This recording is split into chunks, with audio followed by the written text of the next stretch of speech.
First of all, let me just say this to all of my colleagues. I just can't tell you how proud we all are of us coming together. And basically, we're coming together out of the support of Ukraine. What's happening in Ukraine is absolutely the carnage we see going on. Innocent, peace-loving people being attacked viciously by Russia, by Putin's Russia. Let's put it very clearly, Putin's Russia. And we have to do everything we can to support them. I was very proud of the president when he said that basically there won't be 1 inch of NATO land that we will not defend. That's a strong statement, and I feel very strongly about that. And I think showing the support that we have and united about this, we will. But one, what we can make no mistake, this is energy has become a weapon of war for Putin, and he's using that as a weapon of war. He's using it against all of Europe, if you will. But Ukraine is basically the catalyst of what he's doing. So what we're doing today is we introduced a bill. It's been dropped. We have, I think there's 18 of us, 9 Ds and 9 Rs, that are on this piece of legislation that basically bans the Russian Energy Imports Act. That's all it is. We're banning Russian Imports Act. What we're banning is basically petroleum, petroleum products, crude oil, LNG, coal, mostly all fossils coming into the United States and whatever they should be. It's an impressive group that we've put together here, but we're also united. And basically, if we can't show the uniting support that we have for Ukraine and backing Ukraine and making sure our allies, NATO allies, know how supportive we are and that we're united behind them too and protecting them, if we can't do that here, that's going to be very hard to have them hold in lines together, and that's been always my concern.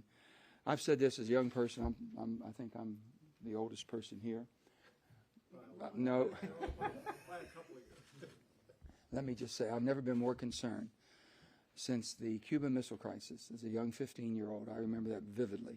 And, man, we were scared, I mean, really scared that what could happen because we knew the effects of a nuclear war. I'm as concerned now about what this could escalate into if we don't do what we're doing now and stop. And hopefully he will understand the economics of this to his country and the detriment to his own country and Putin. So with that, I think we can show solidarity here, but also we can make a difference. It also shows you the fragility of energy in the markets around the world and what we're dealing with. The United States has the ability to backfill and help all of our allies around the world as they use this energy as a weapon. But we have to make sure that we're doing ours. We do it cleaner than anybody else. We do it in a better fashion than anybody else. And we have the ability with the reserves to do much more during this crisis, time of crisis. So I hope we all take that in consideration. So we're going to step up, and we're asking the government to step up. I've spoken to most of the largest CEOs, petroleum CEOs in the United States that basically are all over the world. They have markets over the world. They have their tentacles everywhere in the world. And spoke to all of them. And I asked them, I said, I want you to do everything you possibly can. They said, we have basically started aggressively pulling back all of our investments and pulling back all of our dependency on Russian products. That's great. I applaud them for that.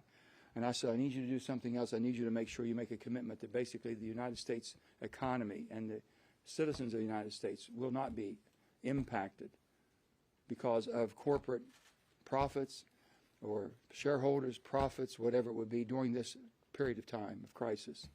They all said this is a matter of national unity for us too. And I was very proud to hear that. So I'm going to say that everyone seems to be very much on board 100% and supporting this effort. So with that, I have no concerns that we should have any shortages right here. So the United States of America in 2019 was producing 12 million barrels a day, 12.3. We're down 11.2 because of COVID.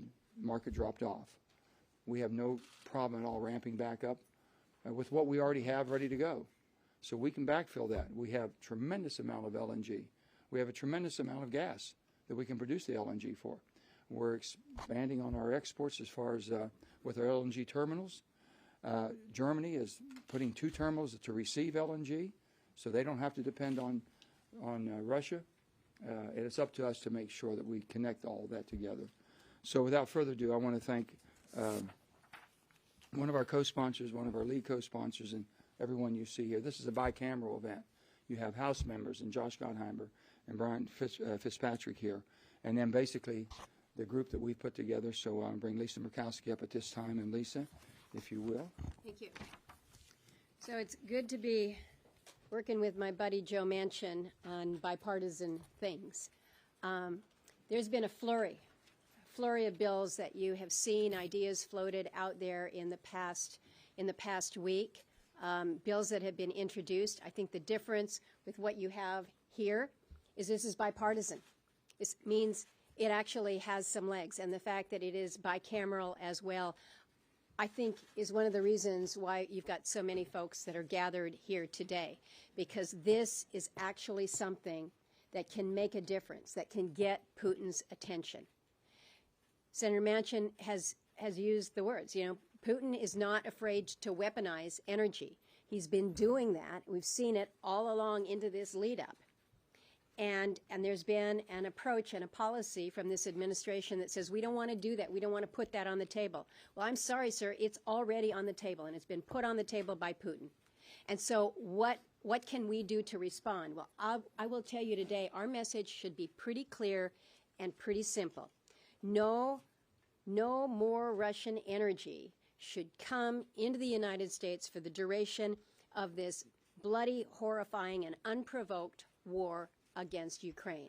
So this measure is in direct response to what Russia is doing with the bombing of the schools and the hospitals and the apartment buildings, forcing the Ukrainians to flee their country, killing the innocents that remain, and using some of the worst weapons in the world and indiscriminately to do it. So these are not just acts of war, they're war crimes.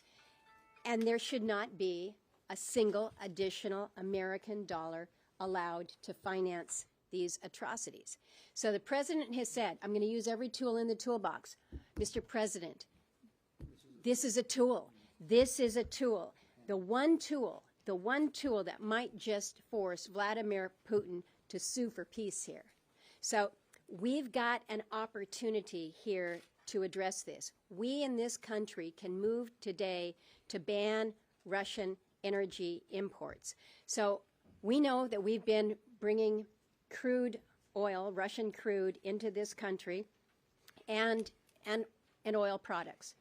But we've been seeing those numbers drop. Back in 2021, everyone's looking at those numbers. It's about 700,000 barrels that were coming in. We've started to see companies that are basically self-sanctioning in light of Russia's activities. According to EIA's preliminary data, U.S. crude imports from Russia were near zero at January. So to Senator Manchin's point, we can backfill all of this, but I think people need to kind of put it into context in terms of how much we might need to step up. I'm confident that we can fill the supply gaps by American production along with our allies in Canada, for instance. So I would urge the president, take your counterproductive policies like taxes and royalty hikes, take them off the table.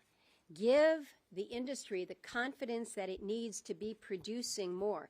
He might not want to hear this, but I think the most important step that can be taken right now to lower domestic gas prices, because that's what everybody wants. How are we going to get the prices down? It's almost psychological in nature. He's got to change course. He's got to embrace American energy. He's got to tell the public that he's doing this. That's going to do a lot more to calm than some temporary SPRO sale. We've seen that. You don't get much mileage out of that in terms of reduction in the price. You don't see it calming the markets. So to me, this is clear as day.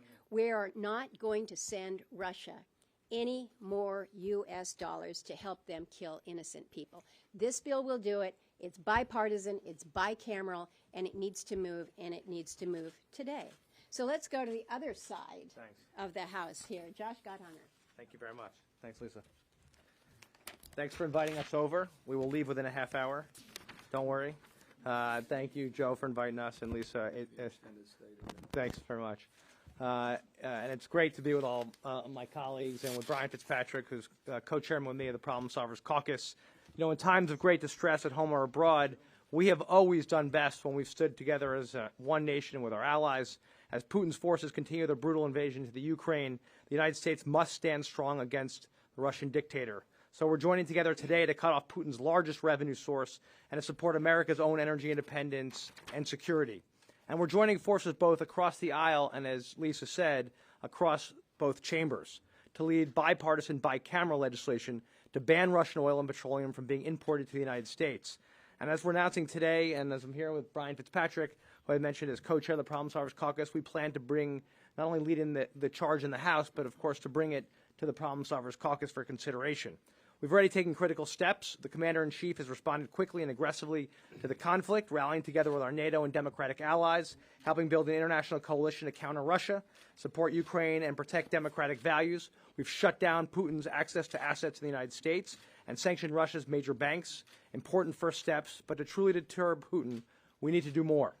Just today, my home state of New Jersey, there, the governor, Phil Murphy, signed an executive order requiring all state agencies to temporarily revoke any contracts, permits, or licenses currently issued to companies controlled by Russia or Belarus.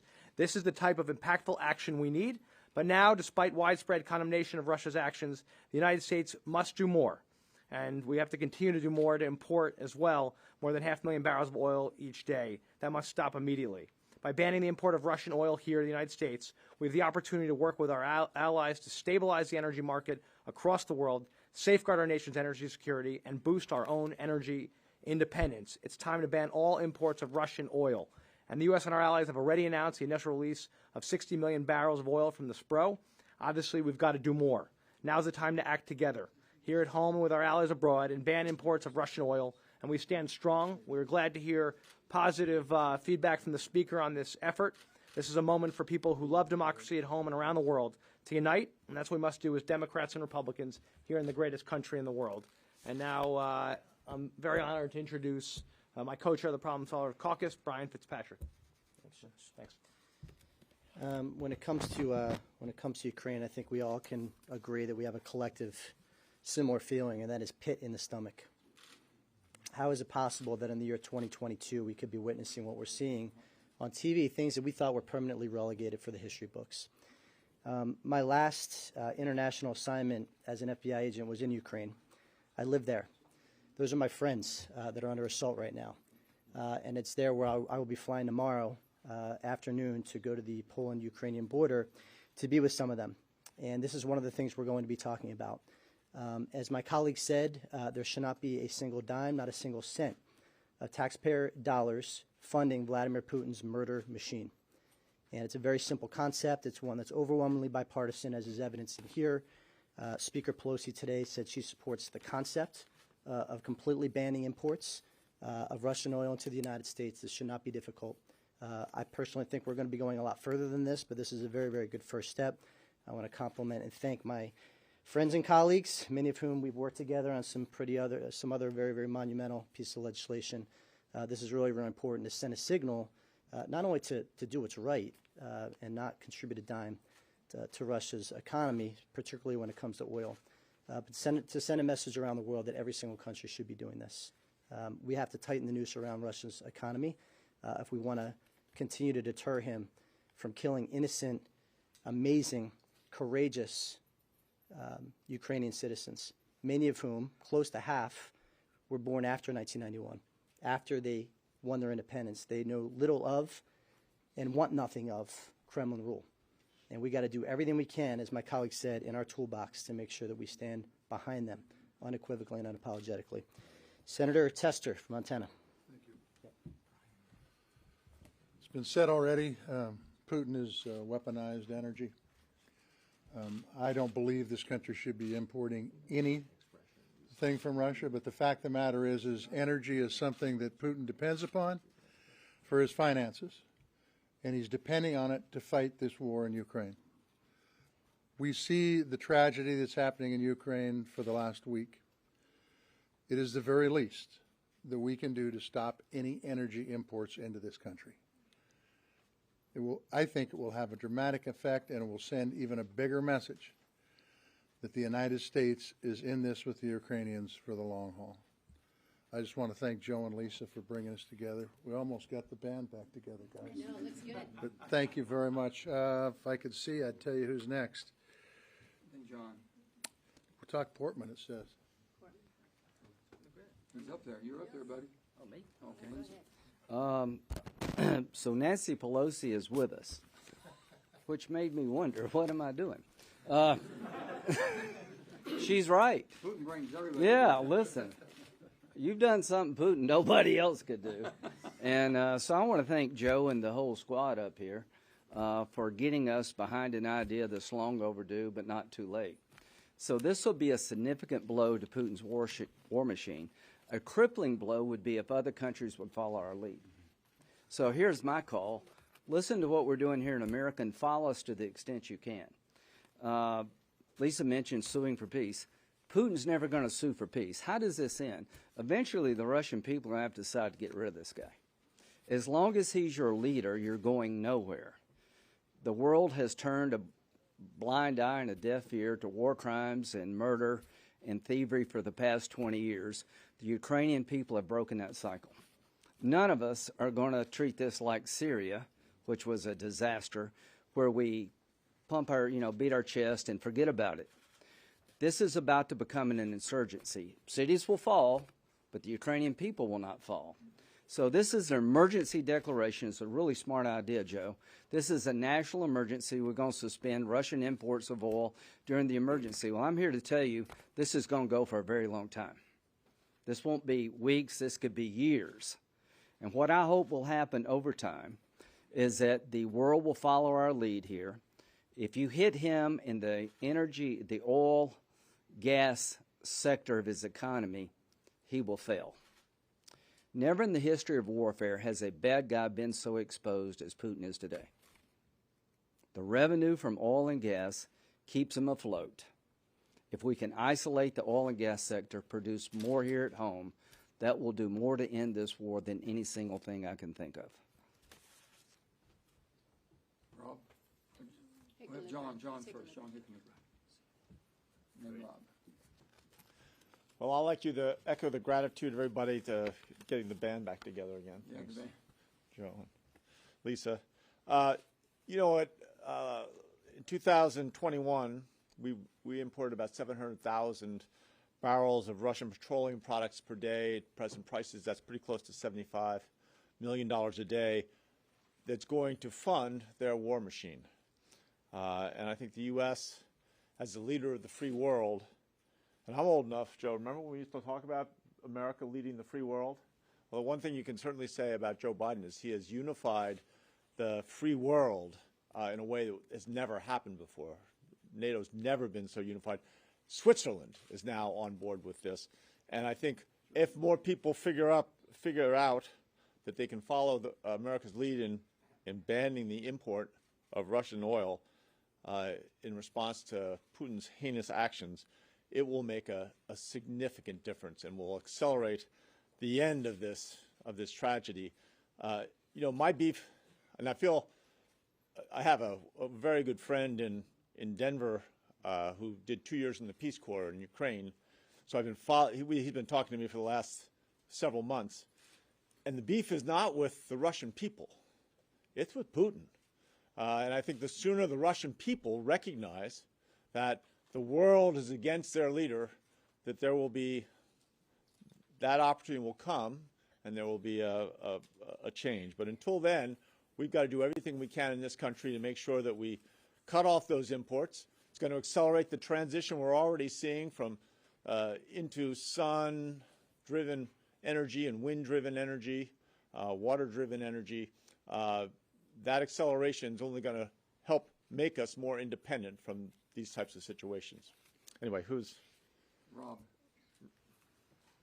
Roll it up. So it's nighttime in Ukraine, and we will again see horrific images on our TV screens of artillery fire, missiles being fired into cities like Kharkiv and Kyiv. They're hitting apartment buildings, they're hitting hospitals, they're hitting daycare centers. Yesterday, they even damaged the Holocaust Memorial in Kyiv. This is indiscriminate shelling that is killing thousands of civilians. The numbers we have don't tell the whole story because there are people who are under rubble who we can't count. There are children, babies who are in NICU units that have had to leave the hospitals who we haven't counted. This is an atrocity. And the United States of America has an opportunity here, not just to lead the free world, but to help Ukraine more. And one way we can help the people of Ukraine more is to tighten the noose on the Putin economy. Oil and gas, fossil fuels is number one. John McCain's famous saying, this is a country of thugs that runs a big gas station. Without those oil and gas revenues, the Russian economy definitely craters. So between 50 and 70 million bucks a day going to Russia, why does that make sense? So of course I support this effort, and I thank Joe and Lisa and Fitz, the House members, Josh, who are with us today, because this is important that we be bipartisan, bicameral, and actually get something done here. It's not just about talking. This is about a crisis. People are dying. I was in Ukraine for the last congressional delegation. Gene Shaheen and I led it. It was in January. The people we met with are now in bunkers, fearing for their lives. I've been to the line of contact. The soldiers I met are now under fire. Some of them are dead. These are the people who have turned to us. I was in Cleveland on Sunday night at a rally. 1,000 people showed up in Cleveland, Ohio, Ukrainians, but also Latvians and Lithuanians and Poles and people from all over Eastern and Central Europe supporting this effort, knowing that they've been under the thumb of Russia before and the Soviet Union before, and they're not going to put up with it. They're going to fight. But instead of having them fight to the death, we need to help them be able to fight and survive and to be able to win. So I thank you guys for what you're doing here. I'm strongly in support of it. We need to do much more. By the way, Russia has most favored nation trading status with us. They're in the World Trade Organization, so we give them a preferential trade status with the United States of America. That needs to end. And we need to ask every country around the world to also end that status. That would actually increase the tariff on oil, by the way, among other things. But it's critical that we not just go on as if this is business as usual. Again, tonight, as these bombs are raining down on these cities and killing civilians, we need at the very least to do everything we can to tighten that noose to ensure that the people of Russia at some point say enough. Yet, we're not going to do this. We're not going to be killing our innocent neighbors and suffering these economic consequences. We're going to do something about the corrupt government in Moscow. Thank you guys for doing this. Thank you. Well, I'm going to read something that just came out. The White House Deputy Secretary, Press Secretary, which I hope spoke on their own behalf and nobody else's behalf, basically said we don't have a strategic interest in reducing the global supply of energy. That would raise prices at the gas pump for Americans. They're so wrong, so wrong. But if there's an inconvenience, because we have to basically change the corporate model of where you get the products to do what they want to do and how they blend, there's other places in the world other than Putin. And when you talk about an inconvenience, can you imagine if you lived in Ukraine right now? I think it's a little bit more than this is life or death. And if they can't show that we can make some sacrifices in order to support them and stop the aggressions of this horrible dictator. And these are innocent people. What Rob just told you, we're seeing kids who are getting basically cancer treatment. And unbelievable, having a hard time getting a sterile place to do it. All of us, I mean, my goodness, for the sake of humankind, this is not right. And for us to think it might be an inconvenience, it's going to inconvenience people, it's going to be, but we don't have an interest in reducing. First of all, we don't have to reduce. We can basically produce whatever needs to be produced. We just do our job. Get back to 12 million barrels a day. Doesn't displace anybody or anything. I don't know what we're waiting on. Why was there such a big problem? We have the natural gas, more natural gas in almost any place in the world, next to the Middle East. But yet, if that's basically the desire that this press secretary, I'm not even saying this administration, but this press secretary or deputy press secretary, whoever it may be, put out a statement like this, it's irresponsible. Irresponsible. Joe, let me just add on that because I think it needs to be reinforced that our legislation is not a global ban on Russian oil and gas. It is just domestic. Now, there's been press reports out there that if there were a global ban, it would have a definite increase in the price. We would see it here in this country as they would in Europe and in other places. This is domestic for purposes of this emergency. And so I think you've got a deputy press secretary that perhaps has not looked at our actual ban on domestic import from Russia. I spoke, I'll just give you a few of the corporations that we spoke to and making sure that we understood that they understood. Conoco, Exxon, Chevron, Shell, Occidental, and Valero. Those are the biggest of the biggest that basically support the American market. They've all committed to do everything humanly possible to adjust wherever their sourcing may be, but have committed that basically they will absolutely pull away from Russian products. That's a strong statement from them, and do it by minimizing, if not affecting, the markets here, because they have to make some logistic changes. We did not reach back anything that might be coming this direction. We did not reach back and stop it. We said anything in the pipeline, but what we will do is stop anything further purchases. That's what we're trying to do. With that, we'll take questions to anybody up here. Why would we not think this is not the second coming? The sanctions, and based on what you just read from the White House, if that's in fact accurate, where you had bipartisan senators willing to put sanctions into place, ostensibly that was undercut by the White House. Now you're telling us you have a bipartisan piece of legislation here to cut off this importation of oil from Russia. They seem to be undercutting that. Isn't this the second coming of that? Well, I'm hoping that they did not understand, as Senator Murkowski just pointed out to you, they haven't seen or haven't read our legislation. We just dropped the bill. So the bill's just dropped now. I'm sure that they are aware of it by now. They have it. The White House has it. They have it by now. Let's see what they do. That's the same thing that happened with the sanctions.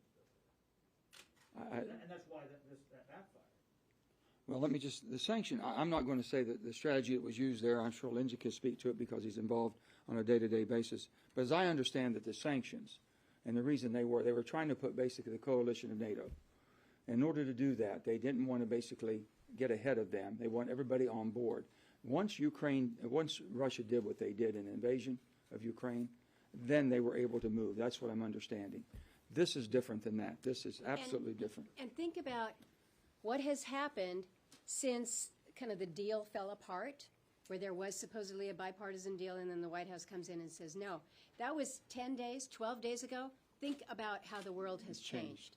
You've got a unified group of allies, and the world has changed with sanctions out there. And Chad, to your specific question, I mean, I was one of the negotiators with Jim Risch and a couple others on our side, and this is entirely different. I just read the quote from Nancy Pelosi. I'm all for it. Ban it. I mean, our issue was we didn't have that kind of strong bipartisan support for pre-invasion sanctions, which is what we wanted to do. Would it have made a difference? Nobody can tell you that, but it might have. And now we are where we are. So we've got to go forward and I think be more unified and act more quickly. And that's why I love, again, as I said earlier, the fact that we've got the House and the Senate, Republican and Democrat all involved in this. It's a different situation. It has much higher chance of success. You had your hand up. I'll go there, and then Garrett, and then we'll jump right around. What share of responsibility do Democrats have in this? Gas prices have been high since before Russia invaded Ukraine, and a lot of the policies that President Biden put in place got us there. So at this point, at what point would you push the president to reverse some of these policies, whether it's killing the Keystone Pipeline, banning drilling on federal lands, among other things? Sound like you're on my staff. We've been pursuing this. We really have. We have to have an all-in energy policy. There's no doubt about it. And I think what we see happening and what has happened in the last 2 weeks is something beyond our belief. We didn't think this would go to this event. We thought basically with the might of that military, everyone would have backed down. We've seen the strength of freedom, of peace-loving people with freedom. We've seen that strength. We've not seen that type of backbone for a long time in the world. It's people willing to stand up and put their life on the line. Can you imagine putting your wife and your babies on a train for safety and you're going back in? Or people coming over, or Ukrainians that basically are going over there to fight now? I don't think anyone ever thought that would happen. So we have to rethink. I would hope the administration would. We're going to be talking to them in I think, very civil tone that basically this is a time for America to stand tall. You know, they depend on us. The world depends on us. Energy has been weaponized. We have the ability to basically counter that weapon. We really do. And that's what we're asking for. If we're asking, and I've never seen NATO. I never thought that in all honesty, that Germany would actually pony up to the table for 2% of their GDP for defense. I've never seen Switzerland, ever thought Switzerland would get off the bench. You know, God love them, they're just a peace-loving people, but enough's enough. If you've moved Switzerland off the bench, then we better get off the bench. I can tell you that. And we're going to be moving everything that we had a hearing today, as you know, on the FERC. Some decisions they're making, which we think is very detrimental to us and our ability to produce the energy independence that we need. If the president were to come before the American public tomorrow and give a speech saying that we in this country need to embrace the role that we can take on as a full energy producer, I think that that would do as much to send the signal to help calm the markets, to help address what we're seeing with the daily prices of fuel at the pump. But right now, the signal from this administration is we're going to keep ours in the ground and we're going to count on it from somewhere else. And now we're realizing we've been counting on Russia to help us with that. That signal needs to be uncrossed. I can't help myself. No. Just too much here. No, I mean, your question is the right one. And you know, my view, I'm not speaking for everybody here, is this is about replacing Russian oil with American and North American resources that this administration has stifled, let's face it. And it's the executive order on public lands. It's the decision to stop the Keystone. Keystone, by the way, is 820,000 barrels per day. So more than all the Russian oil that has been coming in per day, even at its height at about 700,000. So there's replacement right there. Now, you know, that's decision's been made. We are where we are. But there are things, Senator Manchin's absolutely right, we can do to just get our production back up to where it was. Finally, I've gotten a little heat on this issue from some folks saying that, gosh, that's bad for the environment. Because if you cut off Russian oil, then we've got to produce more here. Are you kidding? Who thinks that the Russian oil is being produced in a more environmentally sound way than American oil? I mean, they've got methane flares all over the country. You know, you can go online and look at the map of the world, and you see the methane coming out of it. It's much dirtier in terms of how they produce it. Then they got to send it here by ship, which creates a lot of CO2. So the notion that somehow this is going to be bad for the environment if we cut off Russian oil, just the opposite. It will lead to fewer emissions and also has obvious national security implications right now during this crisis. I'll give you an example. We have one pipeline, Mountain Valley Pipeline. If that pipeline is 95% built, they could finish it within 2 to 6 months. That pipeline would deliver 2 billion BCF, billion cubic feet a day, 2 billion cubic feet, to go into the market, to go to basically LNGs, to go to Cove Point, to be sent overseas. Immediately we could do that. So we have the ability to do what needs to be done. Yes. My question is actually for Senator Murkowski, because I think you were starting to address this in a point you made earlier. This legislation wouldn't take any oil out of the global markets. It's just a ban on U.S. imports of Russian oil. But because of it, energy markets are global. Somebody will buy all those barrels of Russian oil, be it India or China or someone else. So I guess in terms of punishing Putin, how does this do anything to do that other than keep our hands clean of buying his oil? First of all, I think that there is a moral obligation here. I don't want U.S. dollars to be funding this carnage in Ukraine led by Putin. I think all of us should agree that that is not where we go. Now, it is a global supply out there, but it is not a supply without limitation. Now, we're going to be pushing to do everything that we can to get production up in this country, despite some of the policies that have been put in place that have held us back. Others will likely be trying to do the same. But you can't turn this on a dime.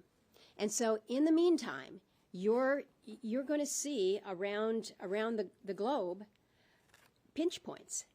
And what we all need to be doing is making sure that that pinch point is felt most forcefully in Russia, directly to Putin's accounts. So what we can do here in this country, because we are poised to produce more, if just given the right signal, we can help ameliorate the pressure on us. We can help ameliorate the pressure on our allies. But not if we just continue to say, well, we're just going to keep doing what we've been doing and effectively reward Putin. That's wrong. Let me jump in and say this. First of all, the market's shrinking. There's very few people that are buying Russian products. They're moving away every day. So you mentioned 2 too. billion people in India. And Hold China on. That's still fine. buy it. That's fine. But that's a smaller market with less cost. He's going to be punished because he will not get the price he's getting. He's now playing the best price in the market. His market has shrunk dramatically. Okay? So if you only had one game in town, I know I could only sell to you. You'd be a little bit tougher to deal with. I know that. But with that, we're sending a very strong signal, and we're sending a strong signal to our allies too. We're not disrupting the world distribution. Is that the missing piece of it? Is this more effective if 20 other countries step forward and say they're doing this? Countries are stepping forward everywhere humanly possible. They need backfilled. We should be able to be that backfill, and that's what we're working on. And there should be the LNG, we're going from 8% up to 13%. Getting there quickly. We can go further than that if we do. We have oceans of energy. We have to use that. It's a political weapon today. I mean, not a political weapon. Well, a political weapon, it's more a weapon, period. A weapon of war is what he's using it for. And basically Nord Stream. It is more effective if you have others that jump in. But not everybody else has the ability to do the backfill. And so they're looking to us and saying, what Can't the you hell? help us? What are you sitting on your hands? You know, and you're Nord Stream. asking us to keep taking it from Russia? No. They're looking to us and saying, you've got the ability to do more to help all of us. So do it. Nord Stream It's 2 not just right us now. saying this. Nord Stream 2 is charged, okay? Ready to go? By the will of the Germans and the will of the Europeans, they shut it down. That shows the resolve they have. Now, someone's got to help them, and as quickly as we possibly can. Let me say, I know we could go on all day long. I'm going to just, hold on one second. I really, and then afterwards, but I want to say, one second. I want, Brian, basically, we've all heard, and our hearts go out, and I just want everyone to take a moment of thinking about the Ukrainian people, as we sat here today, and the safety we have and the defense of our country, and think about these human beings are basically thrust in a war zone to where their children are at risk, they're at risk, their way of life's at risk, their homes are gone. Think about that. If that changed all in 1 week for you and me. We had someone out there who's always been our friend. He said, man, I wish my friend come help me. I really wish my friend would come. That's really where they're at. Brian, why don't you, basically in his own native language, in your own native language. No, it's it's just before 10 o'clock in Kiev. Night has fallen. President Zelensky, Mayor Klitschko, members of the Rada, members of the press are all wearing Kevlar, if they can find it, carrying arms if they have them available. Ukraine's independence is 30 years old. They're a very young country, and we were a very young democracy at one point. Our democracy, as we all know, is 245 years old, and we're the oldest democracy on the planet. And Ukraine and the world are now seeing how hard it is to remain free in an era where evil is rampant across the globe. And for all of our friends in Ukraine, Slava Ukraina, as they say, the rallying cry, glory be to Ukraine. Thanks. Very good. Thank you. That's the right way to end it. Thank you. Are you confident that you can get 6 people for this, and what kind of outreach will you Well, I think I've never seen anything more bipartisan support than I've seen for this in a bicameral way. That quickly, we did it one day, and basically when you have Nancy Pelosi saying this is something she would support. Wait a minute, hold on. If it means reducing reliance on foreign oil, does that add any urgency in your view to kind of deal with your party on a reconciliation bill that contains a lot of the clean energy tax credits that you said you've been in favor of? Oh, no, we're willing to talk about anything. The bottom line is the production of fossil fuels right now. I mean, wind and solar is not going to put natural gas over there. And, okay, we have to be realistic what we're trying to do here. The bottom line is we can go from 11 million to 12 million overnight if they just let us. We can build a pipeline in 2 to 6 months that gets 2 billion BCF. We can do that. But the people that are fighting and taking to court all the time, and basically the administration, needs to step up and help us on that. And absolutely, we have to go forward with our climate solutions. I'm all for that. I've always been all for that. But it's not in policy. I'm not going to throw one out to win it for the other. You need the horsepower to run a country. You need the horsepower to be the superpower of the world and be able to have your allies depend on you. And we haven't been there for that. We've throttled back and never throttled back up. That's all I'm saying. And I'll just say this for my own. I would gladly, if ever was a poll being taken, they said, Joe, would you pay 10 cents more a gallon to support the people of Ukraine and stop basically the support of Russia? I would gladly pay 10 cents more a gallon. Senator Manchin, do you think people will feel that way after they've been told for months by everyone in Congress, inflation is attacked, it's a heavy burden? Inflation is attacked. This is war. Will people believe that? I have to ask them. Take a poll.